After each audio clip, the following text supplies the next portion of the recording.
Muy bien, muy buenas tardes. Muchas gracias un día más por estar aquí. Y como han visto en todas estas charlas, hemos estado viendo la contemplación como un elemento central de la vida monástica y hemos hablado ahí de la centralidad de la impronta monástica en el pensamiento de Joseph Ratzinger, Benedicto XVI. Después hemos visto la contemplación en la escritura, la contemplación en la liturgia, la contemplación en la oración y ahora nos toca la contemplación del rostro de Cristo, siempre según el pensamiento de Joseph Ratzinger, Benedicto XVI. Pero antes de nada quería hacer una serie de referencias autobiográficas y en concreto quería enseñarles esta biografía, Benedicto XVI, la biografía publicada por San Pablo, donde hay también bastante contexto, no solo hay hechos históricos y biográficos concretos, sino que también se refiere bastante al pensamiento del actual Papa emérito. Benedicto XVI, la biografía, publicado en San Pablo. Y después, para los que ya están más interesados en cuestiones teológicas, tenemos la teología de Joseph Ratzinger, una introducción publicada en Palabra. Tienen ustedes, les dejo un poco de trabajo, un poco de bibliografía, por si quieren mejorar o andar en lo que hemos estado hablando, ¿no? Bien, entonces hemos estado viendo cómo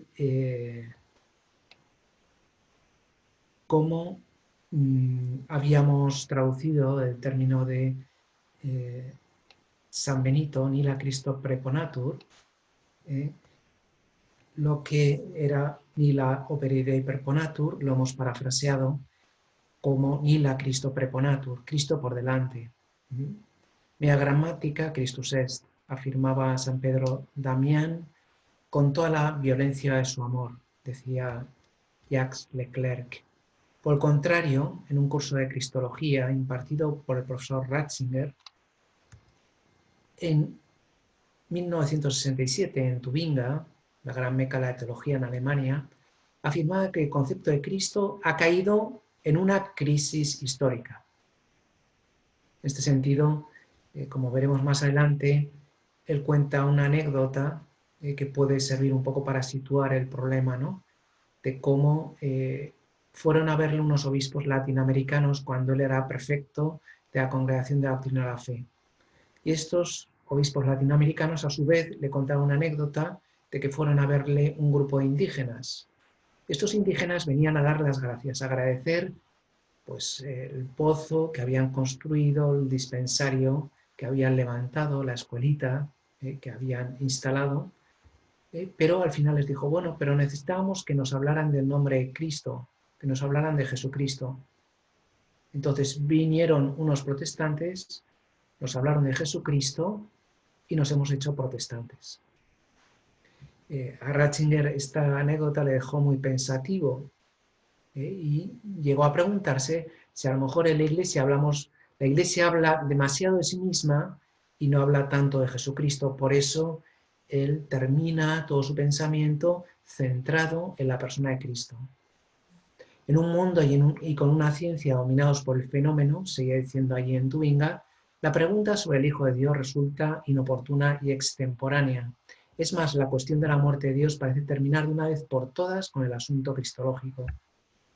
El único acercamiento a la figura de Cristo sería teológico, pues nada podemos afirmar sobre el Jesús histórico.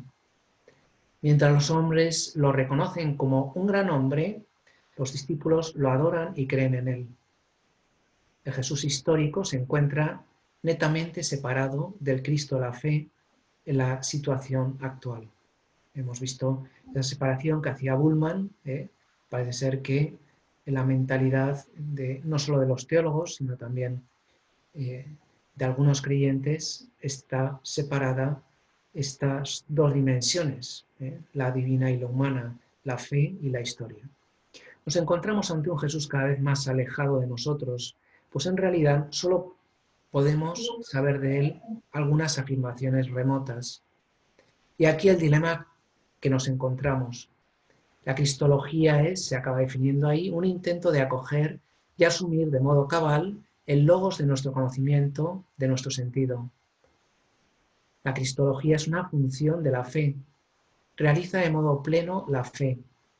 Contiene no solo una función crítica sobre nuestro conocimiento, sino también sobre toda nuestra existencia que se encuentra bajo el signo del logos que sale a nuestro encuentro. El logos se hace el encontradizo. La cristología ha de ser al mismo tiempo crítica y creyente, y de esta forma la cristología espiritual que esboza Joseph Ratzinger debe ser también entendida, recuerda Vidal, Talens, como contemplativa y en un sentido trinitario y neumatológico. Por eso establece entonces Ratzinger una serie de tesis sobre Jesús. En la conocida Introducción al Cristianismo del año 1968, el profesor Ratzinger presentaba a Jesucristo como Hijo y Palabra. El Hijo hecho hombre, el Logos que se ha hecho sarx, carne, y que se constituye en apertura al Padre y a cada uno de nosotros. Ahí se entra entonces, dice, en el zigzag de la teología entre Jesús y el histórico y el Cristo de la fe. La cristología siempre navegar o caminar, mejor dicho, sobre el filo de la navaja entre la humanidad y la divinidad de Jesucristo. Además, la fe cristológica afirma decididamente la experiencia de la identidad, existencia, misión, en la unión inseparable de Jesús Cristo. Se da pues una unidad entre cristología y soteriología, entre el ser y la misión de Cristo, entre el ser en sí y el ser para nosotros. A su vez propone la cruz como el punto de partida de la confesión de fe, confesar a Jesús como el Cristo y por tanto como verdadero Dios y verdadero hombre. Esto lleva consigo la identidad de amor y verdad de la persona de Jesucristo. Pero esta afirmación contiene una postura implícita. El desarrollo cristológico del dogma afirma que la mesianidad radical de Jesús exige la filiación y que la filiación exige la divinidad. De esta forma profundizaba el profesor de Tubinga en los títulos de el Hijo e Hijo de Dios, dejando de lado el término helenístico de hombre divino, una especie como de mezcla. De modo análogo, habrá que compatibilizar la teología de la encarnación con la teología de la cruz, la teología glorie con la teología crucis, la ontología con el acontecimiento pascual y la doctrina de la redención. O sea, una cristología de síntesis, de unión. Cruz y gloria. En definitiva, Ratzinger recuerda a Cristo como el último hombre. El hombre verdadero es el que más se abre, quien no solo toca el infinito, sino que se hace uno con él, con Jesucristo. Desarrollaba entonces en esas lecciones tubinguesas los artículos de fe cristológicos que aparecen en el Símbolo de los Apóstoles y exponía así la teología glorie a propósito del artículo, concebido por obra del Espíritu Santo y nacido de Santa María Virgen, y la doctrina mariológica en los términos del Vaticano II. Añade además que esta filiación no significa que Jesús sea hijo de Dios y hombre a partes iguales, sino que para la fe fue completamente Dios y completamente hombre. Que sea Dios no significa que se reduzca su humanidad. Totalmente Dios y totalmente hombre. Sobre el padeció, fue crucificado, muerto y sepultado, recordaba Ratzinger que la cruz, y aquí se refiere a la teología de la cruz, es expresión de un amor radical que se entrega a nosotros por entero. Por eso la cruz será sobre todo adoración, sacrificio y acción de gracias, más que la simple expiación o satisfacción que aparece en otras religiones. En cuanto al descendió a los infiernos, expone una teología del sábado santo, con la que se responde al silencio y la muerte de Dios. Es decir, el misterio de la cruz solo puede ser explicado con el misterio del amor. El puro sacrificio, que aparece también en otras religiones, es insuficiente para el cristianismo. La cristología pasa por la cruz, el momento en que se percibe el amor, para sumergirse en la muerte, el silencio y el oscurecimiento de Dios. En fin, con el resucitado entre los muertos, el profesor tubingués traía a la memoria que el amor es más fuerte que la muerte. Ese texto tan bonito del Cantar de los Cantares. Solo el amor humano unido al poder divino de la vida y del amor puede fundar nuestra inmortalidad. Con lo anterior, Ratzinger pretendía defender la divinidad de Jesucristo a la vez que afrontaba las críticas formuladas por la teología contemporánea. Esta toma de postura, le llevará también a la predicación. Unos textos que proceden de la predicación y la enseñanza en distintos lugares entre los años 1972 y 1975, el teólogo Ratzinger realizaba un recorrido por la vida terrena de Jesucristo. En primer lugar, comenzaba por el descendió del cielo, en contraposición con los intentos ideológicos que rechazaban este abajamiento y que prescindían de la realidad de Dios.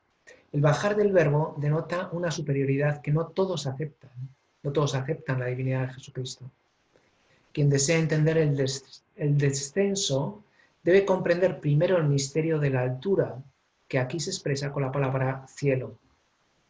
Con un amplio desarrollo bíblico expone esta teología de la encarnación, del abajamiento, de la kenosis, y afirma que Jesús es el hombre que viene de arriba. Jesús, el Hijo de Dios, ha penetrado en cuanto hombre en medio de los animales. En la debilidad del hombre erige él la grandeza de Dios. Va hacia los animales sin convertirse en animal, sin apropiarse de sus métodos, y es devorado, pero vence precisamente de este modo. Lo que se consideró una derrota es justamente victoria del adversario. No existe solo el animal. El animal que somos nosotros resulta divinizado. Existe el amor hasta el fin. En él se restaura el hombre. La teología de la gloria culmina en la teología de la cruz. La simultaneidad entre lo ontológico y el acontecimiento pascual de tipo histórico está siempre presente en la cristología. Aborda así, en fin, el resucitó según las Escrituras, siguiendo también las aportaciones de otros autores. En primer lugar, desarrolla, como suele ser habitual, en él la cuestión bíblica, exponiendo la tradición confesional y la narrativa parecida a los evangelios, en torno al relato de la resurrección de Jesucristo, es decir, primero la exégesis. Esta viene a continuación de la muerte por nuestros pecados y según las Escrituras, y del fue sepultado, y añade entonces un texto neotestamentario, el que afirma que resucitó al tercer día según las Escrituras y que se apareció a Pedro y a los 12. Sin embargo, la resurrección no se disuelve en las apariciones. Las apariciones no son la resurrección, sino solamente su resplandor. Primero, la resurrección, constituye un suceso en Jesús mismo, entre el Padre y Él, por fuerza del Espíritu Santo. Luego se comunica el suceso que ha ocurrido en Él. Primero resurrección, después apariciones. Quien confiesa esto no está creyendo un milagro extraño, sino en el poder de Dios sobre la creación, por el que no está sujeto a la inexorable ley de la muerte, puede vencerla. Quien confiesa esto cree que Cristo verdaderamente es el Hijo de Dios. Aquí Ratzinger insiste en la historicidad del evento de la resurrección, al mismo tiempo que es el fundamento de nuestra fe. Si Jesucristo no ha resucitado, vana es nuestra fe, dice San Pablo, ¿no? De igual manera, abordó como arzobispo de Múnich y Frisinga la teología latente, la devoción al Sagrado Corazón de Jesús. En primer lugar, pretende superar el debate entre el liturgismo y devocionalismo, el modo de acercarse a la persona de Jesús. Ahí se relacionaba la devoción al Sagrado Corazón con el mismo misterio pascual.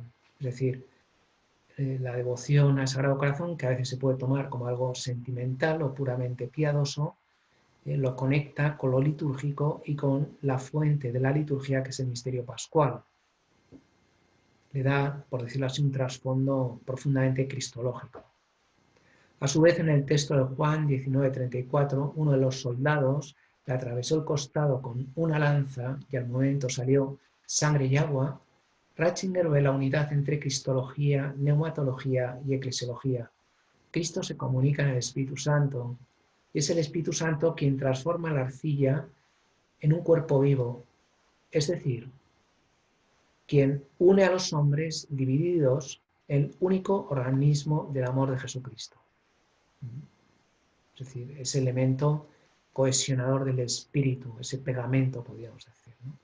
Así pretenderá fundamentar esta devoción en la teología de la encarnación, a la vez que considera la importancia de los sentidos y los sentimientos, los afectos, las emociones, en la antropología cristiana, hasta llegar a un somero desarrollo en torno a la teología de la cruz. Insiste además mucho en la unidad en Cristo, unidad en la hipóstasis del Logos, en la persona del Verbo. Igualmente aborda de nuevo, con más detenimiento, la cuestión cristológica. Una síntesis de todos los argumentos que Ratzinger aporta se encuentra en las reflexiones y meditaciones cristológicas que se contienen en un pequeño libro dedicado a Alois Grillmayer, el conocido jesuita, que dedicó gran parte de su vida a los estudios sobre la formación del dogma cristológico. Tras destacar el vínculo entre cristología y soteriología, Ratzinger presentaba y recordaba la indisoluble unidad interna entre Jesús y Cristo, entre Iglesia e historia. Unidad ontológica de las dos naturalezas en Cristo, la cristología inmanente, podríamos decir, está íntimamente relacionada con la salvación y la existencia de la Iglesia, la cristología económica, podríamos también añadir, ¿no? A la vez que se insiste en la unidad entre el Jesús histórico y el Cristo de la fe. Decía un teólogo estadounidense que si tuviéramos que resumir en una sola palabra la teología Ratzinger sería esta unidad, ¿no? Cómo intenta unificar todas esas tendencias que a veces se presentan como contrapuestas o antagónicas y que en realidad pertenecen a la síntesis, consecuencia de la unión de las dos naturalezas en Cristo.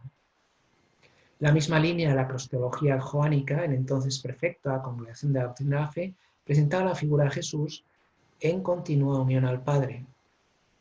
Después de una lucha por una correcta interpretación de Cristo en la Iglesia, se llegaba, según el prefecto, a tres atributos cristológicos esenciales: Cristo, Señor, Hijo de Dios.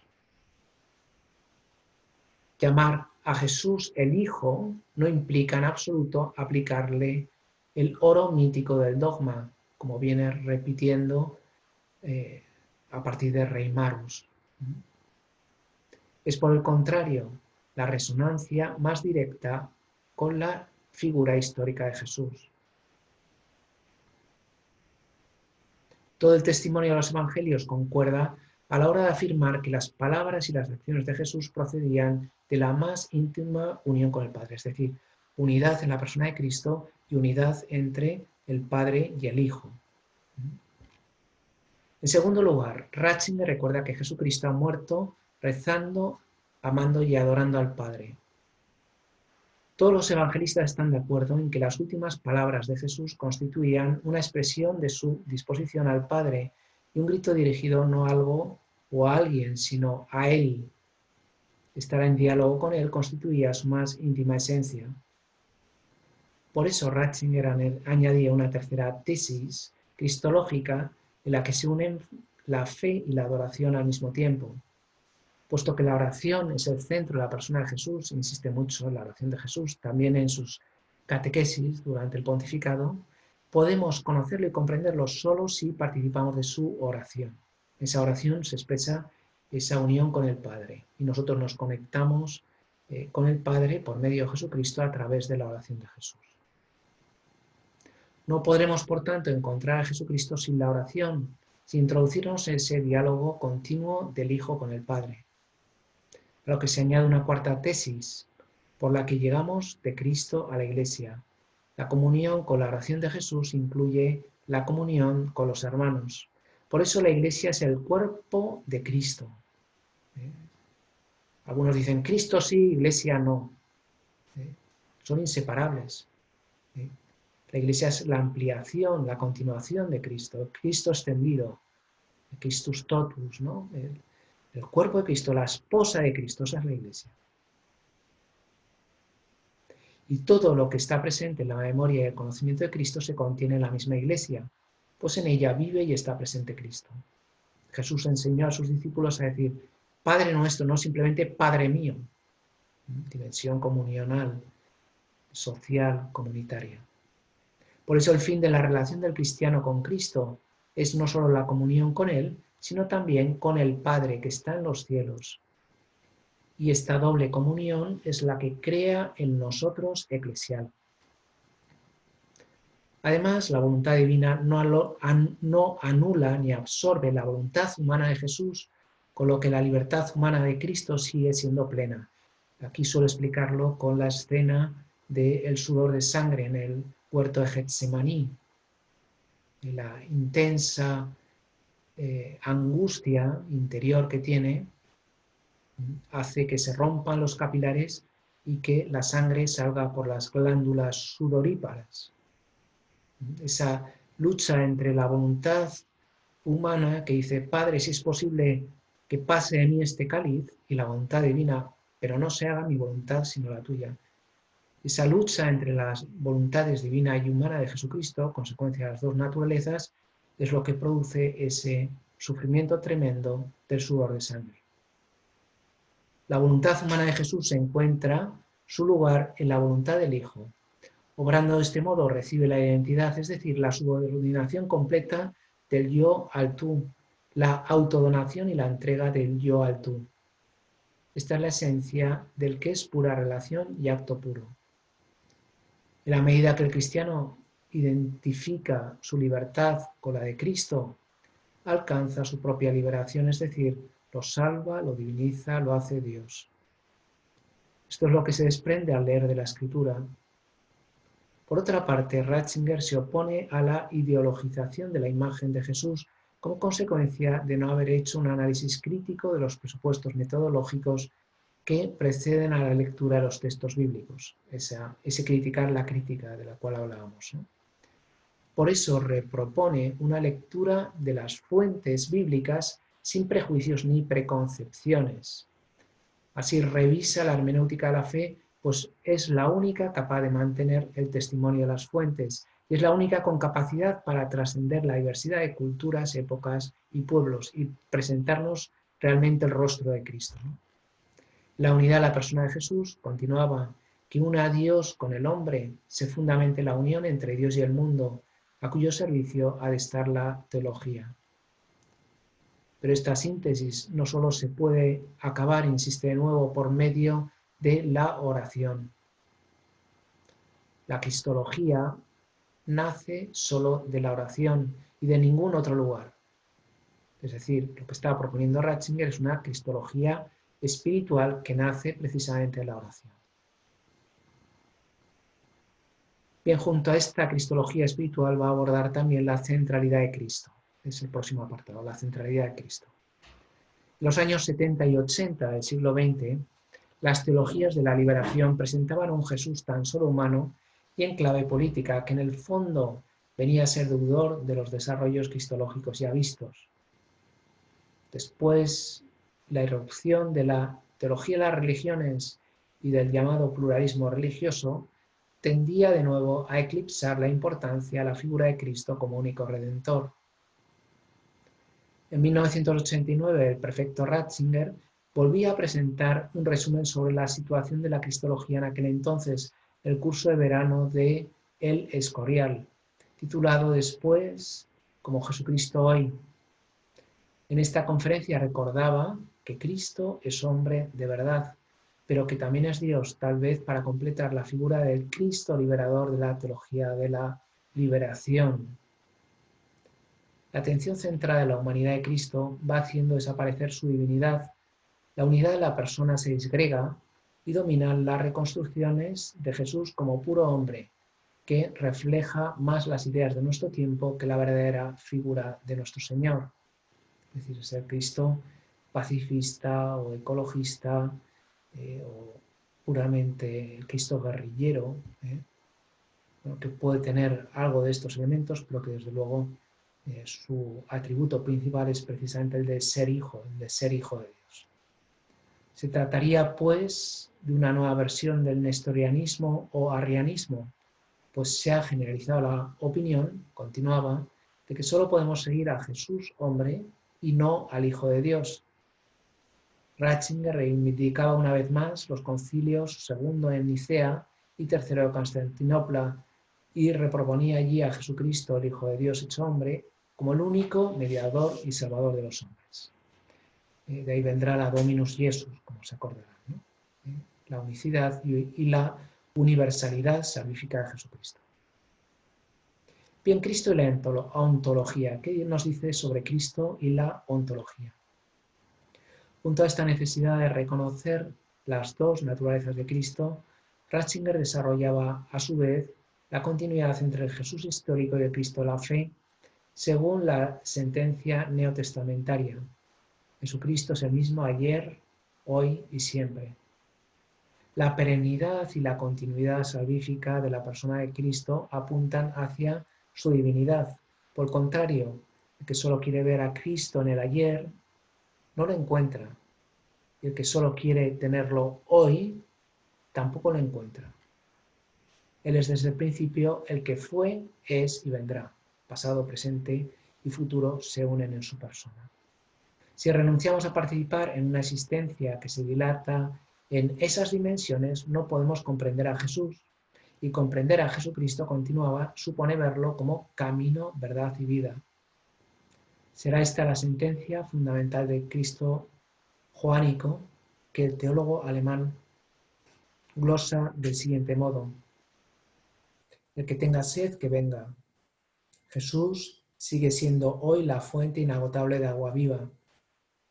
Nos basta llegar y beber para que la frase siguiente valga también para nosotros. Si alguien cree en mí, de su seno manarán ríos de agua viva. La vida, la verdadera vida, no puede simplemente tomar, recibir. Nos introduce en la dinámica del dar, en la dinámica de Cristo, que es la vida. Beber del agua viva, de la roca, significa aceptar el misterio salvador del agua y de la sangre. Es la síntesis radical a esa ansia que empuja hacia la droga. Es aceptar el amor y es acceder a la verdad.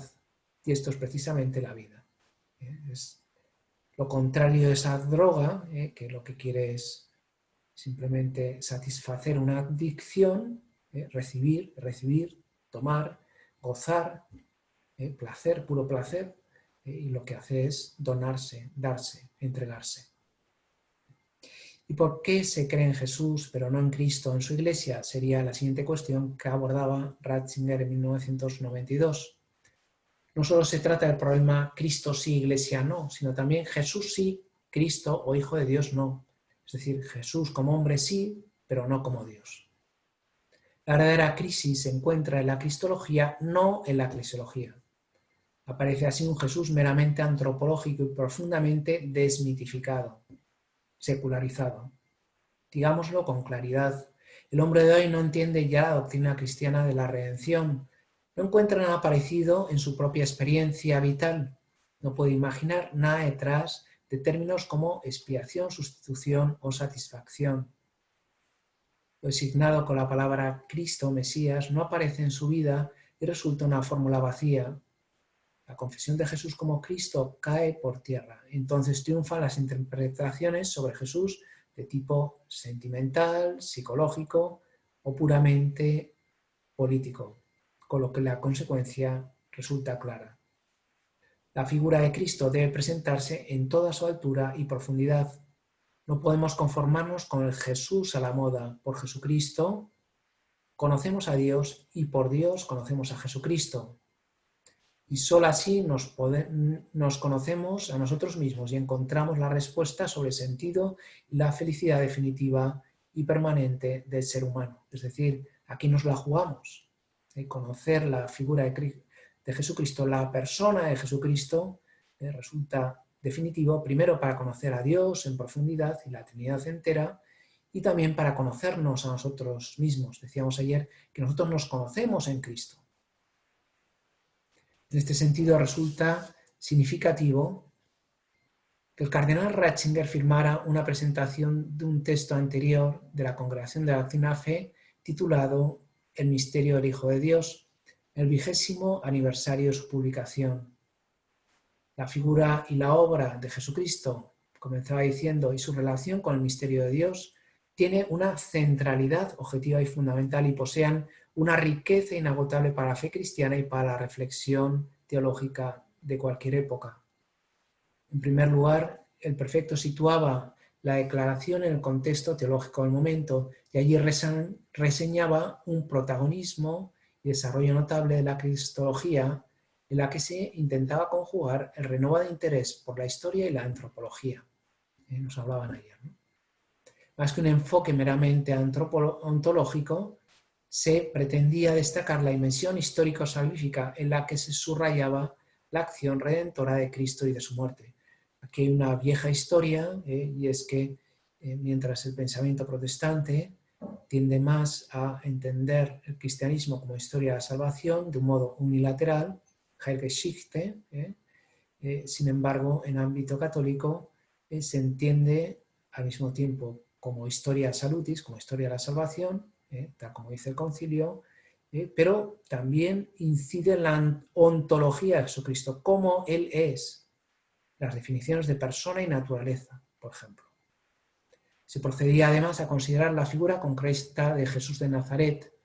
De esta forma se aprovechaba este subrayado del dato histórico salvífico y de la concepción soteriológica de la figura y de las acciones de Jesucristo para negar las afirmaciones de tipo ontológico, metafísico, contenidas en los concilios de Nicea, Constantinopla y Calcedonia, en los siglos IV y V. En concreto, recordaba Ratzinger que los conceptos de persona, naturaleza, preexistencia siguen teniendo vigencia en la actualidad y que por lo tanto no se puede afirmar sin más que Jesucristo es una persona humana, es una persona divina, no humana, para subrayar su humanidad y reducir su divinidad a mera autoconciencia, autopresencia.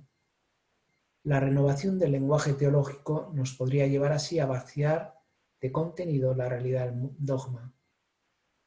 Así seguía diciendo, se problematizaba aquello de que en el pensamiento cristiano tradicional constituía el punto de partida, es decir, la existencia del Verbo eterno, verdaderamente Dios como el Padre que asume la naturaleza humana en la unión hipostática, según los términos que ya conocemos, ¿no?